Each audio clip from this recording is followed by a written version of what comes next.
5대 왕입니다. 역대하 21장을 여러분과 함께 강해토록 하겠습니다.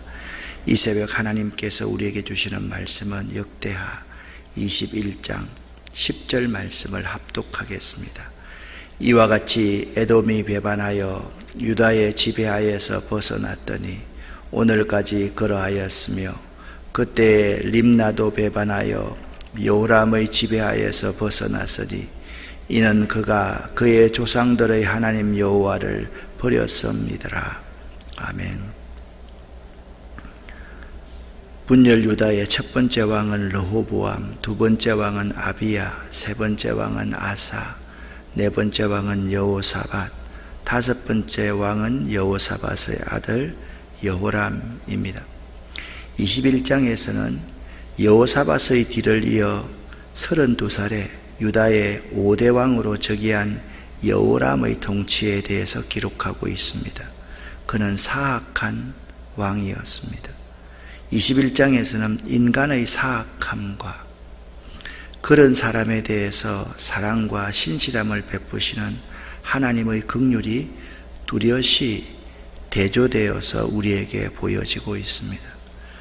여호람이 얼마나 악정을 행하였는지를 1절부터 6절까지를 통해서 살펴보기를 원합니다. 1절 말씀을 보니까 여호사밧이 그의 조상들과 함께 누움에, 여호사밧이 죽음에 그의 아들 여호람이 대신하여 왕이 되니라, 그렇게 말씀하고 있습니다. 여호람의 시대가 돌아왔습니다. 그런데 여호람이라는 인물을 살펴보려고 하면 그의 아버지 여호사밧과 뗄래야 뗄 수 없는 인물이 여호람임을 알아야만 합니다. 여호사밧은 자기가 자기 아들 장자 여호람에게 권자를 물려주기 전에 그에게는 7명의 아들이 있었습니다. 장자 르호보암과 그의 동생 6명의 아들들이 있었습니다. 그는요, 아들들이 권력 투쟁을 하는 것을 막기 위해서 자기가 살아있을 때 장자 여호람에게 왕위를 물려줍니다. 그리고 5년 동안 자신이 섭정을 합니다. 섭정이라는 것은 간섭하는 정치라는 말이 있거든요. 그러니까 아들에게 왕위만 물려주고 자기가 실질적으로 나머지 5년 동안을 모든 왕권을 다 행사하는 것을 의미합니다. 그리고서 왕위를 받지 못한 아들들을 위해서 보물과 견고한 성읍들을 선물로 후히 주고 그들을 흩어져서 살게 했습니다. 여호사밧이 여호람에게 왕위를 계승하는 모든 스케줄은 거의 완벽하였습니다. 인간의 지혜를 초월하는 것이었습니다. 한번 보십시오. 왕자들이 7명이 있으니까 당연히 왕권 때문에 싸울 거 아닙니까? 장자에게 왕권을 물려주고 자기가 5년 동안 섭정을 합니다. 그 기간 동안 왕은 아들 여호람인데 나머지 7 아들들이 꼼짝할 수 있겠습니까? 없겠습니까? 없습니다. 나머지 6명의 아들들은 섭섭지 않게 재산을 분배해주고 각 성을 다 떼줍니다. 그리고 서로 모여서 형의 오해를 사지 않게 흩어져서 살게 만들었습니다. 그런데 4절 말씀을 보십시오. 여호람이 그의 아버지의 왕국을 다스리게 되어서 세력을 얻자마자 그의 모든 아우들과 이스라엘 방백 중 몇 사람을 칼로 죽였더라, 그렇게 말씀하고 있습니다. 아버지가 섭정하던 5년 동안에 조용히 있던 여호람은 부친 여호사밧이 죽은 이후에 본색을 드러내어서 형제들을 모조리 다 도륙해 버립니다. 권력이란 이처럼 무섭고 무모한 것입니다. 동생들을 모조리 다 죽여버린 것입니다. 권력의 누님은 여호람에게는 핏줄 동생 보이지 않았습니다. 그리고 다른 왕자들을 지원하는 고위관료들 대부분은 그의 친지들 아니었을 겁니까? 그 고위관료들을 다 함께 죽여버립니다. 이것을 보면 여호람이 어느 날 갑자기 그런 짓을 한 것이 아니라 이 끔찍한 일을 오랫동안 모의해 왔다라는 사실을 알 수가 있습니다. 자신이 죽은 후를 미리 대비한 여호사밧의 노력은 인간적으로는 매우 뛰어난 지혜인 것 같았지만 세상의 일은 똑똑한 사람의 계획대로 풀리지 않는 법임을 다시금 확인하게 됩니다. 권력이요, 하나님의 지배 아래에 있을 때, 하나님의 손 아래에 있을 때는 선하지만 하나님의 손을 벗어날 때는 매우 악한 것이 권력입니다. 그러므로 권력을 가진 자에게 바른 신앙은 너무나도 중요한 것입니다. 바른 신앙을 가진 사람이 권력자가 되면 하나님께 영광을 돌리고 백성들을 이롭게 하는 사람이지만, 신앙이 없는 사람이 권력을 잡으면 그것은 자기 자신을 위해서만, 자기 권력 유지를 위해서만 사용된다라는 점입니다. 믿음의 사람에게 영적 기초가 없는 인간적인 준비는 이처럼 하루아침에 무너질 수가 있습니다. 여호사밧은 자식들에게 재물과 성읍을 나누어 주기 전에 하나님의 말씀을 먼저 가르쳐야 했습니다. 특히 장자 여호람에게는 하나님의 말씀에 기초한 제왕학을 가르쳐야만 했습니다. 그러니까 여호사밧은요, 자녀 교육에 실패한 왕이었다라는 것입니다. 성경 가운데서 자녀 교육에 가장 실패한 아버지를 한 사람 들으라. 그러면 세 손가락 안에 들 수 있는 사람이 여호사밧이었습니다. 여호사밧이 얼마나 훌륭한 개혁가이었습니까? 여호사밧 얼마나 대단한 사람이었습니까? 그런데 이 여호사밧의 큰 잘못은 두 가지입니다. 첫 번째, 아합의 가문과 결혼 동맹을 맺은 것. 두 번째, 자녀 교육을 실패한 것. 이 두 가지가 여호사밧의 결정적인 잘못입니다. 여러분, 자녀 교육이란 결국 하나님께서 그 자녀를 이끄시도록 자녀를 놓아주는 것이고 내려놓는 것이 자녀 교육입니다. 또한 그 자녀가 나의 자녀가 아니라 하나님의 자녀로 인정하는 권리 포기가 자녀 교육입니다. 그러니까 자녀 교육은요, 놓아주는 것이고 내려놓는 것이고 권리를 포기하는 것이 자녀 교육이라는 것입니다. 내가 낳았다고 해서 내 마음대로 하는 것이 아니라 하나님께서 내게 맡겨주신 선물임을 인정하고 하나님의 법칙대로 생각하고 결정할 수 있도록 옆에서 도와주는 역할, 어시스트 해주는 역할이 부모의 책임입니다. 그리하면 하나님께서 그 인생을 책임져 주실 것이기 때문입니다. 그런데 여호사밧은 내가 낳았다고 내 마음대로 하는 신앙인이었습니다. 자녀가 내게 맡겨주신 선물임을 인정하지 못했습니다. 하나님의 법칙대로 생각하고 결정할 수 있도록 옆에서 도와주는 것이 아니라 자기의 스케줄에 따라서 자녀를 키우기를 원했던 것입니다. 오늘날 우리나라에서 성령이 꼼짝 못하는 것 세 가지 있다. 여러분 들어보셨죠?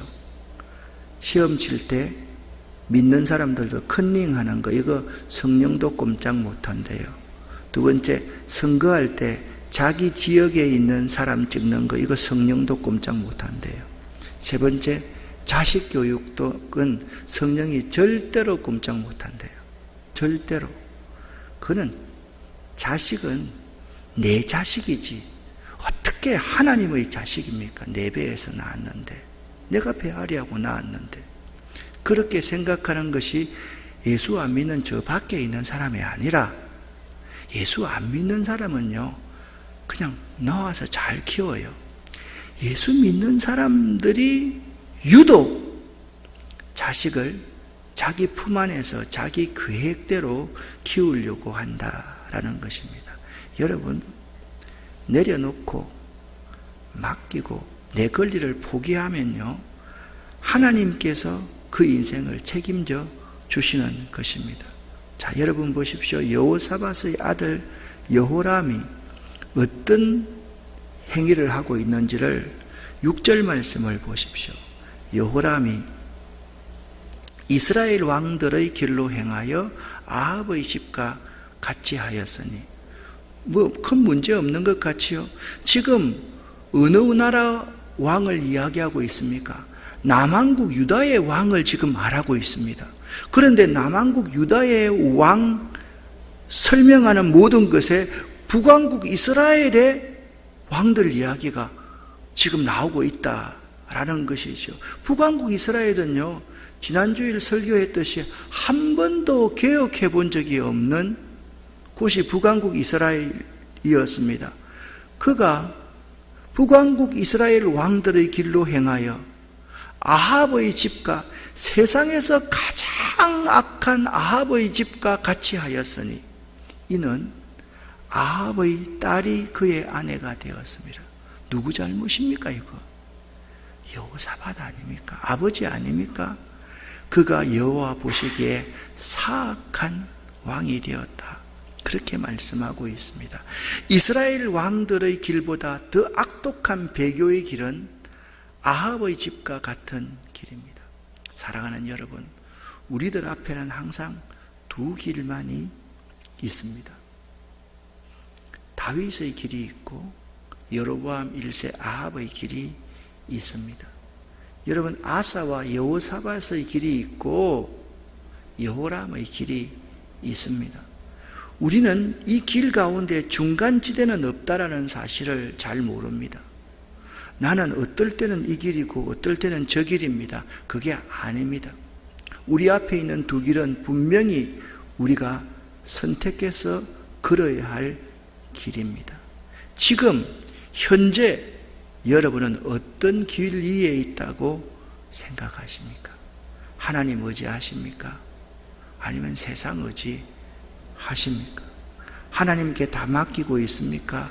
아니면 여러분의 지혜대로 살아가고 있습니까? 이것은 매우 중요한 여호사밧과 여호람의 문제인 것입니다. 여러분, 역사상 이런 비극을 가진 가문은 없습니다. 보세요. 여호람이 왕이 되면서 그의 동생들을 다 죽여버렸죠.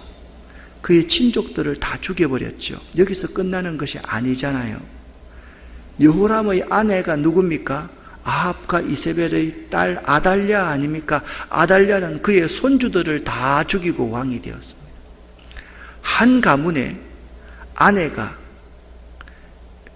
손주들을 다 죽이고 그 남편이 자기 동생과 친지들을 다 죽여버리는 이런 엄청난 가문이 이 여호람의 가문이었다라는 사실을 알아야만 합니다. 이는 아합의 딸이 그의 아내가 되었습니다. 그가 여호와 보시기에 악을 행하였다. 여호람의 악한 길로 간 것은 이스라엘의 가장 악한 왕 아합의 딸과 결혼한 데 있습니다.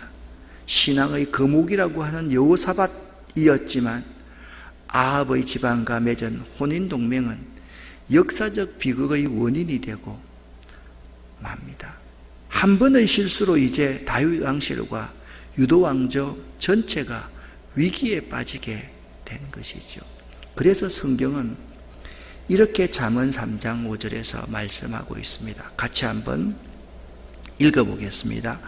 너는 마음을 다하여 여호와를 신뢰하고 내 명철을 의지하지 말라. 아멘. 여기 두 가지, 여호와를 신뢰하고 내 명철을 의지하는 것이 있습니다. 그러니까 여호와를 신뢰할 때는요, 마음을 다하고 힘을 다하고 목숨을 다해서 여호와를 신뢰해야만 되는 거예요. 그런데 우리는 여호와를 신뢰하지 아니하고 나의 명철을 의지한다 라고 그렇게 말씀하고 있습니다. 여러분, 이 잠언 3장 5절 말씀은 꼭 기억을 하십시오. 너는 마음을 다하여 여호와를 신뢰하고 네 명철을 의지하지 말라라고 성경은 우리에게 말씀하고 있습니다. 여호사밧 가문의 여호람의 비극은 이랬습니다. 여호람이 동생들, 친척들 다 죽이고 그의 아내 아달랴가 손주를 다 죽이는 피를 그냥 강수같이 흘리는 그러한 가문이 되었다라는 거예요. 그럼에도 불구하고 하나님은 사랑을 그 가문에 베푸시는 분입니다. 여호와께서 다윗의 집을 멸하기를 절개하지 아니하셨음은 이전에 다윗과 더불어 언약을 세우시고 또 다윗과 그의 자손에게 항상 등불을 주겠다고 말씀하셨음이더라.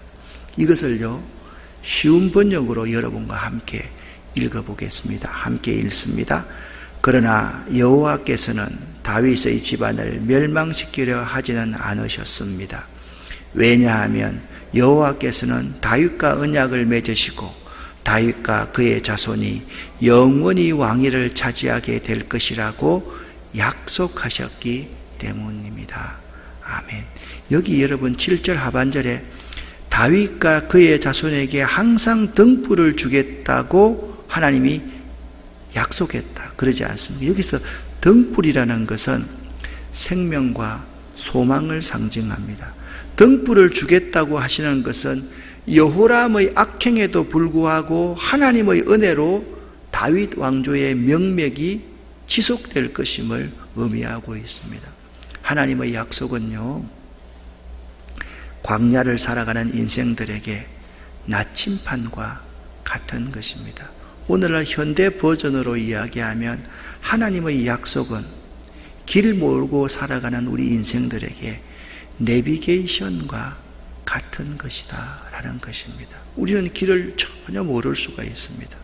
그런데 내비게이션 하나 키워놓으면 그 내비게이션 따라서 우회전, 좌회전, 직진, 300m에서 우회전, 우리 목적지로 갈 수 있는 것 같이 하나님의 약속, 하나님의 언약은 내비게이션 나침파도 가도 같다라는 것입니다.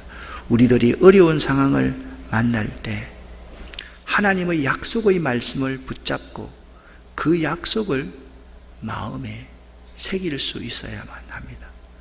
우리는요 하나님의 약속을 붙잡아야 돼요. 그 하나님의 약속의 말씀을 우리 마음판에 새겨야만 해요. 그래야지 이 험한 광야에서 승리할 수 있다라는 거예요. 이걸 잊지 마셔야만 됩니다. 우리가 살아가는 이 인생은 너무나도 힘든 인생입니다. 제가 목사이기 때문에 비교적 사람들을 많이 만납니다. 근데 만날 때마다 제가 느끼는 것이 있습니다. 우리 인생은요 한 치 앞도 내다볼 수 없다라는 것입니다. 한 치 앞도. 여러분 밤새 안녕 그런 말 들어보셨죠? 정말 우리 인생은요 밤새 안녕할 수 있는 존재가 우리들이라는 거예요. 그렇기 때문에 우리들은요 하나님의 약속의 말씀을 붙잡지 않으면 안 돼요.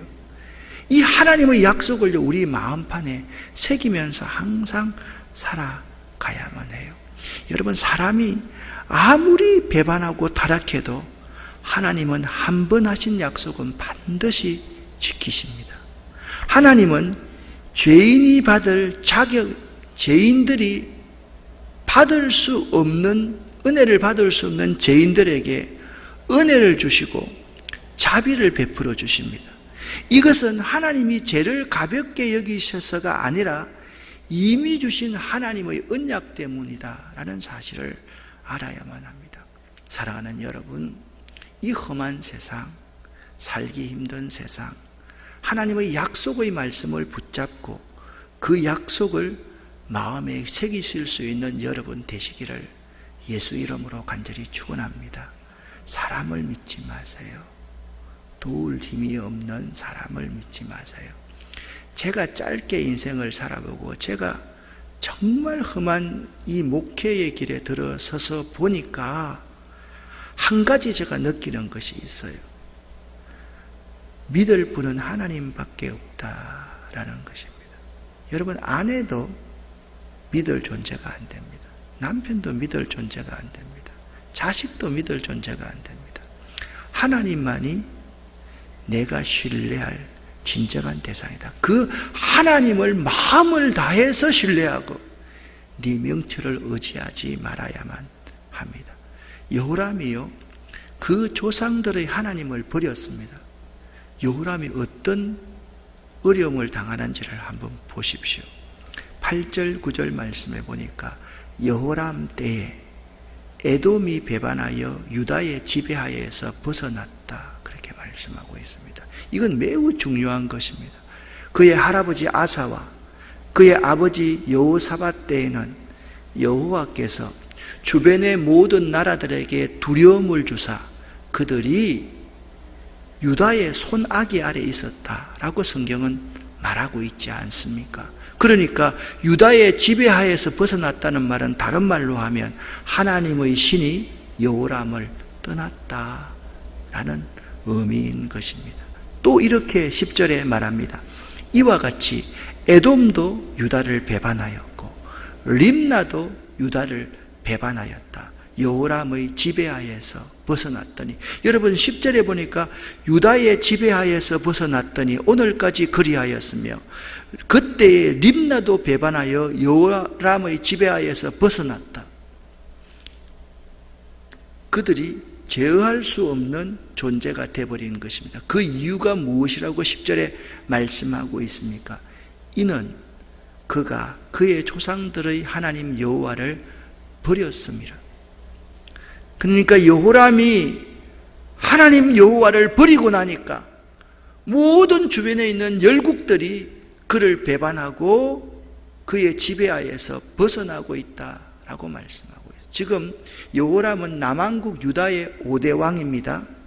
북왕국 이스라엘의 그 시대 유명한 선지자가 있습니다. 여러분, 아합 왕 시대에 가장 유명한 선지자가 누굽니까? 엘리야 아닙니까? 850대 1로 싸움했던 엘리야가 여호람을 향해서 예언을 합니다. 원정 예언을 하는 겁니다. 엘리야가 여호람이 또 유다 여러 산에 산당을 세워 예루살렘 주민으로 음행하게 하고 또 유다를 미혹하게 한 사단 같은 존재였습니다. 선지자 엘리야가, 북왕국의 선지자 엘리야가 남왕국의 왕 여호람에게 글을 보냅니다. 그 글을 펴서 읽어보니까 이렇게 말씀하고 있습니다. 여호와께서 이와 같이 말씀하셨습니다. 네가 네 아비 여호사밧의 길과 네 할아버지 유다왕 아사의 길로 행하지 아니하고 오직 이스라엘 왕들의 길로 행하여 유다와 예루살렘 주민들이 음행하게 하기를 아합의 집이 음행하게 하듯 하며 또 내 아비의 집에서 너보다 착한 아우들을 죽였으며, 그러니까 백주에 아무도 모르게 죽인 것 같지만 그것을 하나님이 다 알고 계신 거예요. 엘리야가 이렇게 예언합니다. 여호와께서 네 백성과 네 자녀들과 네 아내들과 내 모든 재물을 큰 재앙으로 치시리라. 두 번째, 너는 창자에 중병이 들고 그 병이 날로 중하여서 창자가 빠져나와서 죽게 될 것이다. 두 가지 예언을 했습니다. 여호와께서 여호람을 치십니다. 여호람이 얼마나 비참한 최후를 맞이했는지를 한번 보십시오. 16절 말씀을 보니까 여호와께서 여호람을 치게 하셨으므로, 어떻게 치게 하셨습니까? 블레셋과 구스와 아라비아 사람들의 마음을 격동시켜서 유다를 치게 하십니다. 17절 말씀해 보십시오. 그들이 올라와서 유다를 침략하여 왕궁의 모든 재물과 그의 아들들과 아내들을 탈취하였으므로 막내 아들 여호아하스 외에는 한 아들도 남지 아니하니라.